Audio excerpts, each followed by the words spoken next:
U.S. President Barack Obama has renewed his call to reduce the world's nuclear stockpiles during a speech in front of Berlin's iconic Brandenburg Gate.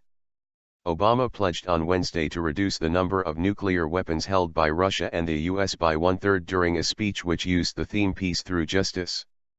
As president, I will seek reductions in the U.S. and Russia's tactical weapons while rejecting the nuclear weaponization that North Korea and Iran may be seeking, he said.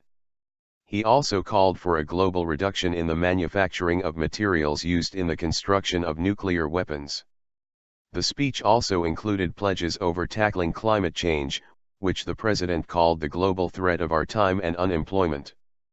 But a senior Russian official said that the U.S. deployment of anti-missile shields was a huge hurdle to any further cuts in the nuclear arsenals of the former Cold War foes. How can we take the idea of strategic nuclear weapons reduction seriously when the United States is building up its ability to intercept these weapons? Deputy Prime Minister Dmitry Rogozin said. The Kremlin also said that the new cuts in nuclear stockpiles should expand beyond Russia and the US and include other nuclear-armed states. Earlier in the day, President Obama and German Chancellor Angela Merkel discussed the importance of Europe's relationship with the US. Sometimes there has been talk that the transatlantic alliance is fading in importance, that the United States has turned its attention more towards Asia and the Pacific, Obama said.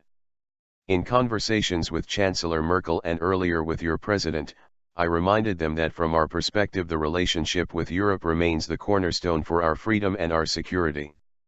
Merkel was also keen to emphasize the impact the US had on Germany's own history. When the president addresses the crowd in front of the Brandenburg Gate, he will be a president who can do this in front of a gate that is open, she said. Other presidents had to remind us all that the wall needed to be torn down, and the wall is down, and this is what we owe to our American partners and friends. Warmly received. Obama spoke in front of Brandenburg Gate nearly 50 years after former U.S. President John F. Kennedy's famous Cold War speech in this once divided city. The U.S. President made several references to the history of the gate, and the city, during his speech, which was warmly received by the cheering crowds. Today's threats are not as stark as they were half a century ago, but the struggle for freedom and security and human dignity, that struggle goes on, he said. I come here to the city of hope because the test of our time demands the same fighting spirit that defined Berlin a half-century ago. No wall can stand against the yearnings of justice, yearnings of freedom, yearnings of peace that stand in the human heart. Obama acknowledged the need for more action on climate change, saying Germany and Europe had led the way, while the US still needed to do more.